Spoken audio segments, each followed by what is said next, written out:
Bien, suite et fin de ce carnet de voyage avec la mer du Nord comme dernier terrain vague.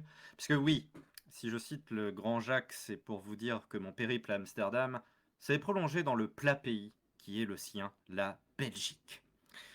Enfin, ce plat pays qui est le mien, dit-il, bah ouais, c'est ça, hein, va la porter, toi, la valise de 20 kilos à Bruxelles avec ses putains de côtes à monter. Plat pays, moi je t'en foutrais, hein.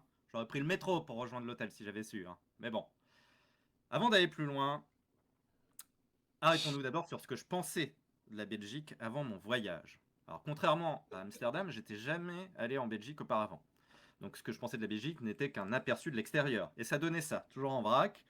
Les blagues sur les Belges, du genre, vous savez pourquoi les Belges font de la moto en pyjama? Pour mieux se coucher dans les virages. C'était aussi les frites, bien entendu. Et qui va avec les frites? Le potgevlech, et aussi le waterzooi, et la très célèbre carbonade flamande, que je n'ai connue qu'à la cantoche jusqu'à maintenant, jusqu'avant mon voyage. Le film Bon baiser de Bruges, que je vous recommande, que je trouvais très sympa. Des pédophiles dégueulasses, que je ne vous recommande pas, parce que je ne les trouve pas très sympas. Des gens rigolos qui proposaient des cafés avec du schnapps dedans en disant bah, dis donc c'est impeccable, même deux peccables. Voilà. Et ainsi que Benoît Poulvord et François Damiens. Donc revenons maintenant à notre carnet de voyage où nous l'avions laissé avec cette putain de valise de plat de pays de mon cul pour s'arrêter sur une chose qui m'a choqué. Les automobilistes. Et oui, vous connaissez mon amour pour les fous du volant, et bien là, quelle ne fut pas ma surprise lorsque je me suis aperçu, tout de suite au premier coup d'œil, hein, que les automobilistes en Belgique étaient sympas. Alors je m'en suis rendu compte en laissant passer une voiture avant de traverser la route, ça arrive, hein. Bah le mec m'a dit merci. Ils sont sympas, hein. Mais c'est pas fini, hein. Plus loin, une voiture qui sort d'un parking. On s'apprête à la contourner parce que d'habitude, voiture, rien à foutre, quoi. Pour la laisser s'insérer. Mais non, le conducteur s'arrête, fait signe de passer d'un geste avec un petit sourire, comme ça. Oui, je vais passer. Je trouve sympa. Et là, on arrive dans le cœur de la ville, avec ses grandes avenues, avec ses 18 feux tricolores, en se disant que vu qu'on est à l'étranger, on va pas faire nos sales français à traverser alors que le petit bonhomme il est rouge. Bah, même pas eu le temps d'hésiter, qu'une voiture s'arrête au feu, alors que le petit bonhomme il était bien rouge.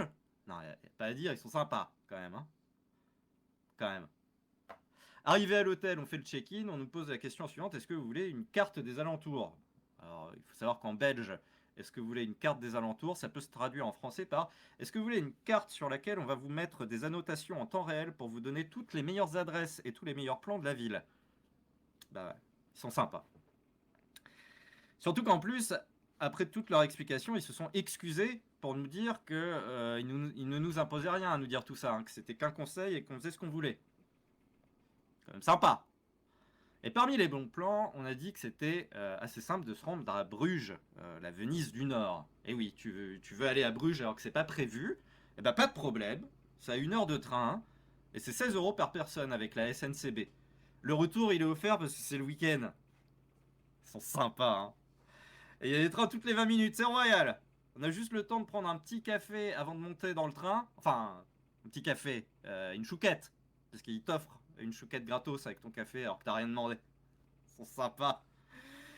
Alors Bruges c'est très mignon. Il y a déjà des canaux qui sont très connus, mais il y a aussi ce grand beffroi qui lui aussi est très connu et visitable, que ceux qui ont vu le bon baiser de Bruges ont pu voient très bien de quoi il est question. Et vu que nous n'avions ni le courage de monter les 360 et quelques marches, ni l'envie de rester sous la pluie diluvienne, nous nous sommes orientés vers un des musées proposés par la ville. Alors nous avions le choix entre celui du chocolat, oui, pas mal, de la bière, mouf, et celui de la frite. Oh oui. Oh oui. Ah oui. Alors, le musée de la frite, c'est un peu un musée construit par des grands amoureux de la frite. Vu comme ils en parlent, c'est un peu comme le paysan sud-américain qui raconte dans un reportage sur la pomme de terre que My life is potato.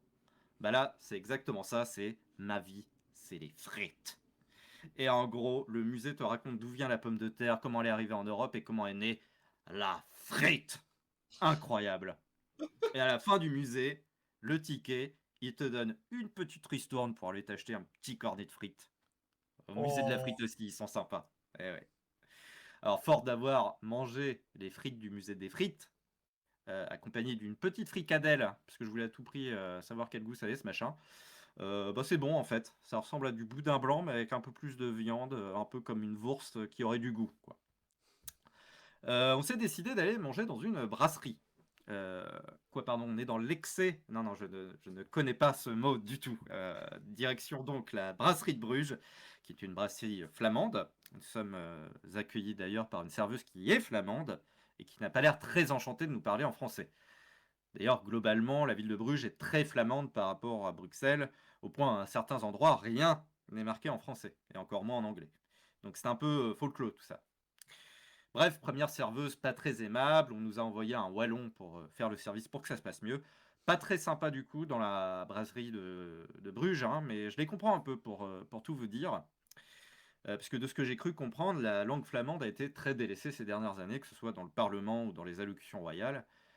Eh bien, je me dis que ça doit pas être facile d'avoir ta langue maternelle dénigrée comme ça, parce que ta langue maternelle, c'est quand même une grosse partie de toi. Donc quand quelqu'un arrive et te parle directement en français, genre Osef, tu vas me répondre quand même. Je comprends que tu es un peu le seul. Et ça, c'est pas que les Flamands, hein. Tenez, les Italiens ou les Espagnols exilés à l'étranger, par exemple, ne ratent pas une occasion de parler dans leur langue dès qu'ils en ont l'occasion. Bah, je pense que c'est pour un peu renouer avec leur langue maternelle parce qu'on les maltraite avec ça tout le temps, quoi. Puis bon, la gérante avait peut-être le seum, mais en attendant une portion gigantesque de carbonate flamande et de lapin au pruneau qu'on a bien été incapable de terminer, donc son seum n'a pas eu de débordement néfaste, hein, loin de là. En sortant de la brasserie, petite accalmie, donc on profite pour faire un petit tour en ville et on se laisse tenter par une petite croisière dans les canaux, parce qu'on aime bien les croisières. Et là, ça faisait longtemps, mais rebelote, notre navigateur guide nous sort le grand jeu en faisant le tour opérateur en 3 langues, français, anglais, argentin. Et il a même hésité à en faire 4, hein, en ajoutant le néerlandais, mais il s'est dit ah non, que ça faisait un peu trop. En tous les cas, il n'était pas du tout obligé de proposer toutes ces langues. Bah moi je dis qu'il est sympa. Voilà, il est sympa. D'ailleurs, je me demande comment tu finis à faire des tours de bateau à des touristes dans Bruges. En tout cas, 3 000 € de recettes le bateau. J'espère que c'est pour la moula, parce que sinon, j'imagine qu'au Parlement européen, ils ont quand même besoin d'interprètes, non? S'ils cherchent un endroit. Ah bah tiens, parlons du Parlement européen. Vous savez, l'endroit où on envoie plein de députés payés à rien foutre. Eh ben, il y a un petit marché très mignon le dimanche matin où tu peux acheter des produits locaux, puisqu'on est revenu à Bruxelles entre-temps. Et notamment avec des frites. Ah, les frites sont partout, hein. Pour vous dire à quel point on frise l'excès, c'est qu'avant même d'avoir vu le mannequin Peace, j'ai pu voir le mannequin frites, friterie du centre de Bruxelles, hein. Mais à la fois, les meilleures et celles qui m'ont fait dire stop sont les frites de la maison Antoine, avec ses 2 bains mythiques, dont un à la graisse de bœuf. Alors elles étaient excellentes, on a même pu les déguster dans un bar accompagné d'une bonne bière pour ma part. Et alors qu'on s'installe bien en éparpillant nos cornets de frites comme des touristes français dégueulasses, nos croquettes, celles avec un K, parce que oui, ils en font aussi en Belgique, et nos saucisses, eh ben ils nous disent rien dans le bar.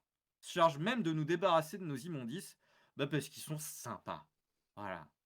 Ah oui, et puis j'ai oublié l'histoire de la carte bancaire oubliée dans le distributeur. Non, bah, carte bancaire oubliée. Bah, voilà, le séjour est terminé. Bah non! Bah non, en effet, bah non, parce qu'il y a une dame qui est venue pour nous courir après dans le marché, qui était quand même assez bondé, pour nous dire poliment qu'on l'avait oublié. Ça me sympa, ça! En tout cas, que ce soit sur le marché ou en ville, les Belges ont l'air très à cheval sur le recyclage et l'environnement, hein. Un vendeur de smoothies frais nous explique comment recycler ses gobelets, le vendeur de friperie nous précise attention, le sac c'est du plastique, hein. Quand on lui demande un sac, ou un vendeur lambda qui demande non mais ce que vous avez acheté, ça rentre directement dans votre sac là? Bah même à l'hôtel, tout est recyclable, ils sont aussi sympas pour l'environnement. Mais bon, c'est déjà la dernière soirée. On passe au café Georgette, qui normalement était complet, mais bon, vu qu'on a dit au serveur que c'était notre dernière soirée, bah c'est bon, on va bien vous trouver une petite place, hein. Allez, attends, ça nous fait plaisir. Mais arrêtez d'être sympa, enfin ça vous donne quoi exactement, là? Parce que c'est pas juste un truc de commerçant pour faire plaisir aux clients, vu que vous avez refoulé tout le monde après. Pourquoi vous êtes ça? Expliquez-vous, enfin. Bon, j'y apprends, tout en dégustant une carbonate flamande du plus bel effet, au moment de déguster la bière, que l'Orval, la bière, hein, trappiste, se commande au masculin. On dit un Orval et pas une Orval. Et c'est la seule exception. On dit une Chimay, une Rochefort, une Chouffe, une Carmélite, mais on dit un Orval. Et c'est un sujet à débat, tout comme son pluriel, qui serait des Orvaux, et sa qualité nominale. Est-ce un nom propre ou un nom commun? Ce serait le seul sujet de fâcherie en Belgique. Bah ouais, vu qu'ils sont sympas, voilà, c'est le seul sujet de fâcherie. Il est temps de partir maintenant, juste le temps de passer chez un chocolatier belge pour partir avec des souvenirs. Pardon, vous nous offrez des truffes en chocolat pour nous remercier d'avoir été patient quand on a commandé? Mais nique ta mère! C'est fou d'être sympa comme ça, c'est irréel!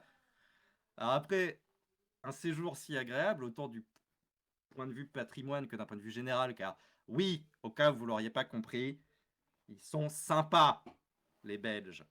Donc si jamais on me propose de revenir en Belgique, ben, je dis 1000 fois oui. Et en tant que Français, je voulais m'excuser auprès des Belges parce qu'après ce voyage, je ne pense pas que les imbéciles soient ceux qu'on croit. Et pour terminer ce carnet de voyage, je pensais faire un hommage à nos compatriotes belges en vous proposant mes meilleures blagues sur les Français. Pourquoi les Français enlèvent-ils leurs lunettes lorsqu'ils font un alcotesque? Parce que ça fait toujours 2 verres en moins. À quoi reconnaît-on un Français sur les berges de la Seine? C'est le seul qui vaporise de l'insecticide sur les bateaux-mouches. Oh, oh, oh. Pourquoi les Français vont-ils dans le désert avec une fenêtre pour pouvoir l'ouvrir s'ils ont trop chaud? Et enfin, vous savez pourquoi les Français font de la moto en pyjama pour mieux se coucher dans les virages? Ouais, ils sont cons les Français! Allez, des gros bisous, vive les frites, vive les chocolats et vive la Belgique.